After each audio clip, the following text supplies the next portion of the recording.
जय हिंद दोस्तों। आप सभी का सिद्धार्थ सर यूट्यूब चैनल पर स्वागत है। तो जो आज का जो वीडियो है ये अपना है जेल प्रेरी स्पेशल 2020 जो एग्ज़ाम होनी है मध्य प्रदेश के अंदर। तो इसमें जो हम ओल्ड पेपर की अभी सीरीज चला रहे हैं, तो जो आज का जो ओल्ड पेपर की जो सीरीज है आपकी, उसमें साइंस के हम क्वेश्चन लेके आए हैं 20 जो एग्ज़ाम में किस तरीके के आते हैं। सबसे ज़्यादा अगर मैं बात करूं, मध्य प्रदेश के अंदर कोई भी टीचर अभी तक ये नहीं बता पा रहा कि व्यापम क्वेश्चन कहाँ से लाता है साइंस के। तो मैं इसकी आपको पूरी जानकारी दूंगा कि आपको इस तरीके से तैयारी करना है। तो एक वीडियो इसका भी लेकर आता हूं, और तब तक आपको यहाँ से मैं बहुत कुछ नॉलेज दूंगा कि ऐसे तैयारी करना है ताकि आप अच्छे नंबर ला सकते हैं। तो वीडियो को लास्ट तक ज़रूर देखिए, स्कोर कार्ड ज़रूर शेयर करिए किया करो, न्यू है सब्सक्राइब करिए, बेल बटन अपने दोस्त फ्रेंड। तो देख लीजिए, अगर ये बात करूं प्रोफेशनल एग्ज़ाम बोर्ड जो कि जेल डिपार्टमेंट 2018 का 29 सितंबर का जो मैं सेट चला रहा हूं, तो आज है जो आपका साइंस का, कल मैं मैथ का कराऊंगा विथ सॉल्यूशन के साथ। तो चलिए फ्रेंड्स, हम शुरू करते हैं पहले क्वेश्चन के साथ। तो पहला जो क्वेश्चन है जनरल साइंस का, जब हम पानी से भरी एक बाल्टी को उठाते हैं तो वस्तु का कार्य बल होता है घर्षण बल, पेशीय बल, स्थिर वैद्युत बल या चुंबकीय बल। तो देखिए, अगर हम भरी बाल्टी को जब उठाते हैं तो उस समय जो वस्तु पर जो कार्य बल होता है वो पेशीय बल यानी कि हमारी मसल्स फोर्स बल होता है। तो आंसर जो हो जाएगा आपका सेकंड आंसर। तो देखिए, यहाँ से देखो क्वेश्चन आप जो पढ़ते हैं वो बुक से नहीं आते हैं, मतलब आते हैं जनरल क्वेश्चन आपकी तर्क क्षमता वाले आते हैं। तो देखिए, ये तर्क क्षमता वाला था।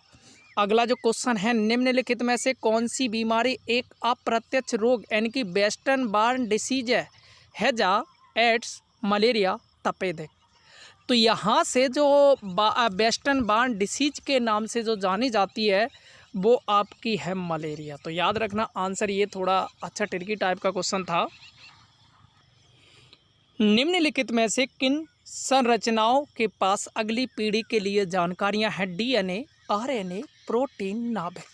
तो देखिए, अगर अगली पीढ़ी की अगर मैं बात करूं या पिछली पीढ़ी, ऐसे क्वेश्चन ऐसा भी आ सकता था कि किन संरचनाओं के पास पिछली पीढ़ी की, तो याद रखना वो है आपका डीएनए। तो याद रखना आंसर क्या हो जाएगा? डीएनए आंसर आ जाएगा करेक्ट। अगला क्वेश्चन है, मजबूत और गैर लचीला संयोजी ऊतक डैश डैश है यानी कि हड्डी टिश्यू। तो बताइए, कंडरा, टेंडन, उपास्थि, कार्टिलेज या हड्डी, बोन, स्नायु, लिंगमेंट। तो याद रखना ये बोन होती है जो कि मजबूत होती है और गैर लचीली होती है, यानी कि आपने अगर पैर की हड्डी देख लीजिए, कहीं की भी देख लीजिए। तो आंसर जो हो जाएगा आपका थर्ड आंसर हो जाएगा करेक्ट। क्वेश्चन नंबर 5 है, डैश एक खेती योग्य क्षेत्र में अवांछित पौधा है जो उपयोग का नहीं। यह पोषक तत्वों, आश्रय और सूरज की रोशनी के लिए मुख्य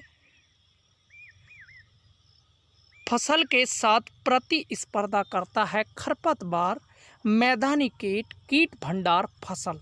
तो ये तुम्हारा क्या हो जाएगा? खरपतवार यानी कि बीड। तो याद रखना इस तरीके के जनरल से क्वेश्चन पूछे।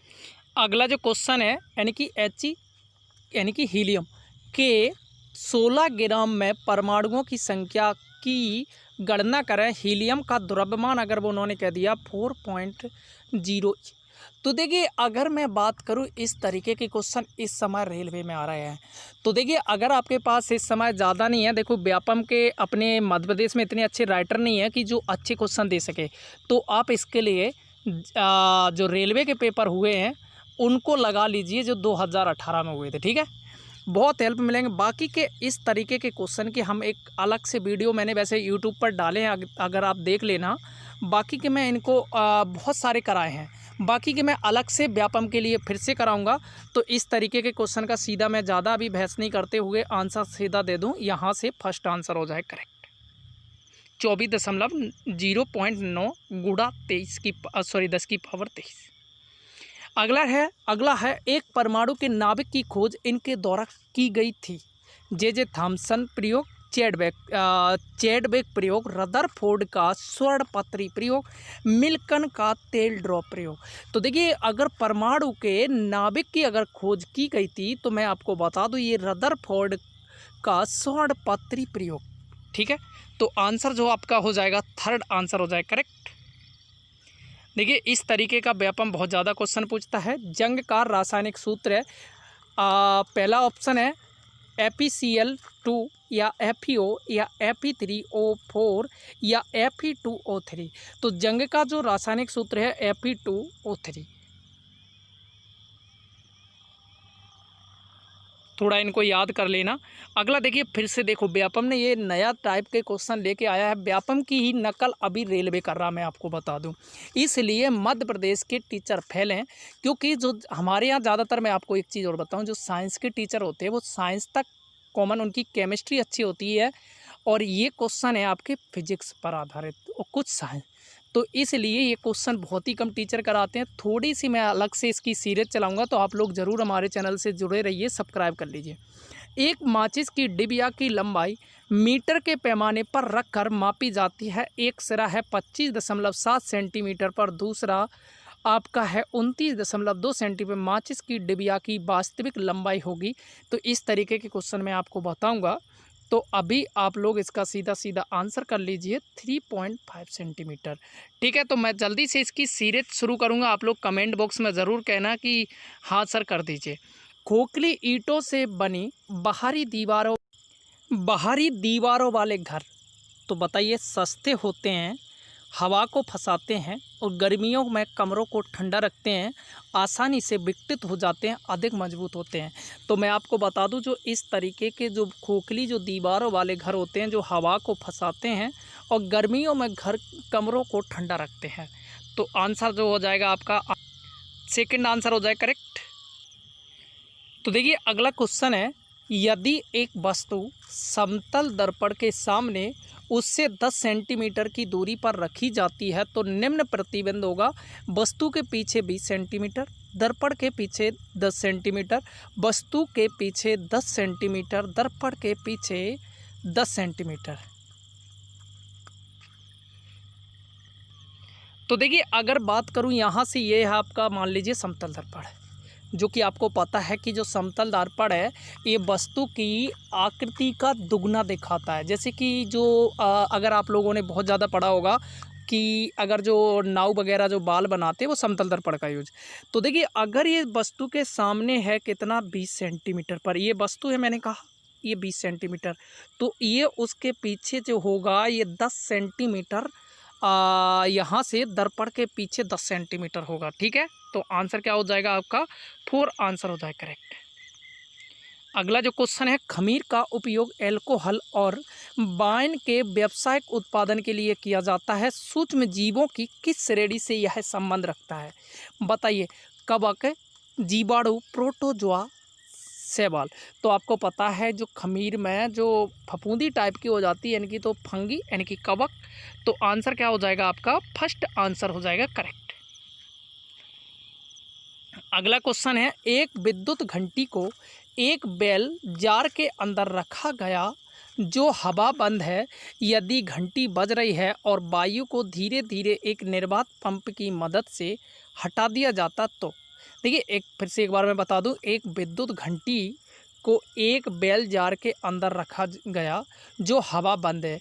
यदि घंटी बज रही है और वायु को धीरे धीरे एक निर्वात पंप की मदद से हटा दिया जाता है तो हवा स्तंभ के कंपन का आयाम घटता है, हवा स्तंभ के कंपन की संख्या घटती है, स्ट्राइकर के कंपन की संख्या घटती है, स्ट्राइकर के कंपन की संख्या। तो याद रखना हवा स्तंभ के कंपन का आयाम घटता है, तो आंसर यहाँ से हो जाएगा पहला आंसर हो जाएगा करेक्ट। अगला क्वेश्चन है, मिल्क और मैग्नीशिया का उपयोग इस रूप में किया जाता है कपड़ा उद्योग में। कृत्रिम शर्करा, उर्वरक, अम्ल, तत्वनाशक। तो देखिए इसका अगर मैं आंसर की बात करूं कि मिल्क ऑफ मैग्नीशिया का उपयोग इस रूप में है, तो याद रखना ये होता है अम्ल तत्वनाशक। तो याद रखना आंसर जो हो जाएगा आपका 4 आंसर हो जाएगा करेक्ट। अगला जो क्वेश्चन है, भूकंप क्षेत्र में किस प्रकार की इमारतें अधिक सुरक्षा प्रदान करती हैं? भूकंप रोधी इमारतें, बहुमंजिला इमारतें, मिट्टी और पंख से बनी इमारतें, कांच और ईंटों से बनी इमारतें। भूकंप रोधी इमारतें। तो याद रखना आंसर क्या हो जाएगा? फर्स्ट आंसर हो जाएगा करेक्ट। अगला क्वेश्चन है, निम्नलिखित में से कौन सा एक रासायनिक परिवर्तन है? नमक प्राप्त करने के लिए समुद्र के पानी का वाष्पीकरण, मीथेन का जलना, कपूर का ऊर्ध्वपातन, कॉफी में चीनी घोलना। तो यहाँ से कहने का मतलब है रासायनिक जो परिवर्तन, तो रासायनिक जो परिवर्तन हो जाएगा मीथेन का जलना। तो आंसर क्या हो जाएगा आपका? सेकंड आंसर हो जाएगा करेक्ट। अगला जो क्वेश्चन है, निम्नलिखित में से कौन सा टेस्टर कम संवेदनशील होता है? एक टेस्टर जिसमें एलईडी का प्रयोग किया जाता है, एक टेस्टर जिसमें चुंबकीय द्विआदुक सूचक का उपयोग, एक टेस्टर जिसमें उच्च वोल्ट तापन तंतु यानी कि हीटिंग फिलामेंट का प्रयोग किया जाता है, या एक टेस्टर जिसमें कम वाट के बल्ब का। तो याद रखना आंसर हो जाएगा थर्ड, एक टेस्टर जिसमें एक उच्च वाट तापन तंतु का उपयोग किया जाता है। अगला है, निम्नलिखित में से किसका वजन सबसे अधिक है? परमाणु द्रव्यमान जो दिया है Ag 108 का यानी कि कार्बन 12, ये परमाणु द्रव्यमान दिया। ऑक्सीजन आपका 16, नाइट्रोजन 14। तो आप यहाँ से 1 ग्राम कार्बन यानी कि n परमाणुओं के 0 ग्राम, या रजत के 10 की पावर 23 परमाणु, या CO2 अणुओं के 23 की पावर। तो याद रखना, देखो यहाँ से इनका परमाणु द्रव्यमान कितना है? कम, और Ag का देखो 108। तो आंसर आपका बिल्कुल आप बिना सोचे आप लगा देते रजत के 10 की पावर 23 परमाणु। तो इस तरीके के क्वेश्चन हम आपको साथ साथ में बताते चलेंगे। अगला जो क्वेश्चन है, बर्फ़ के गलनांक को निर्धारित करने के लिए एक थर्मामीटर को बर्फ़ से आधे भरे एक बीकर में डाल दिया जाता है और कमरे के तापमान पर रख दिया जाता है। किस थर्मामीटर रीडिंग को बर्फ़ के गलनांक के रूप में लिख लेना चाहिए?